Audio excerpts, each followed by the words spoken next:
I got a couple of questions about the book posters today, and so I kind of wanted to share just what we do with it and why we do it.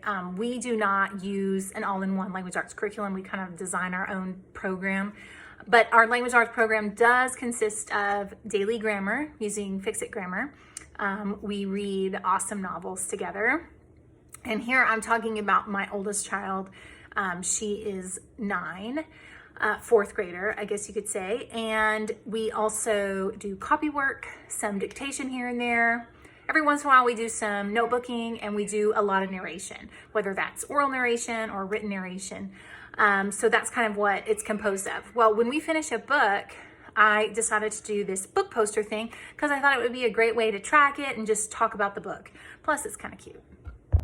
So I decided to show these to you backwards just to give my daughter some privacy in her writing. And so I'm going to show it to you, but I might show a few maybe I'll share some pictures or something. But this was the first one that we did, and we do it together. I think that's the main point, is that her and I are working together, and that's what kind of makes it fun and connecting. We put the title at the top, and I always print out a picture of the book, and I just go to Amazon, find the picture, and copy and paste it and print it in that size. And then here we write about the book. So I'll say, tell me about, this was Mrs. Baisley Frankweiler. And so she will write that right here.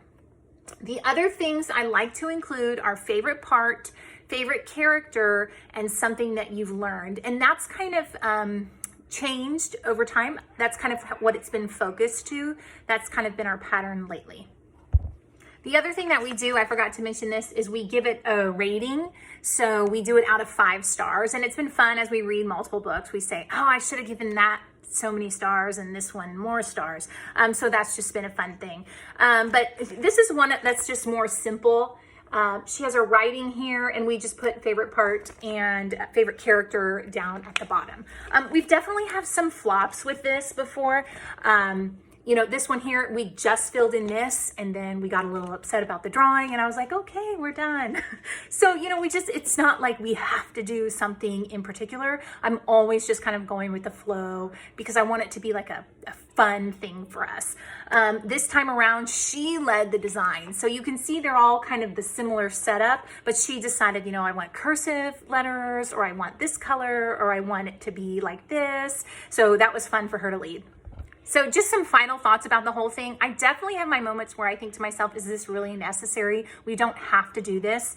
But I do like looking back in her portfolio and seeing all the things that we've talked about and all the books that we've read. So I do enjoy that. My husband is playing with my children.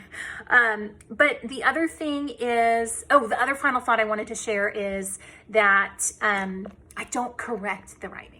So that's important to me. I just let her do her writing, let her have her fun with it, write it down. We talk about it, and I write my own thing, and that's it. It's not about editing. It's not about having the perfect sentences. It's just about getting her thoughts on the paper, and that's it. So it's been a lot of fun.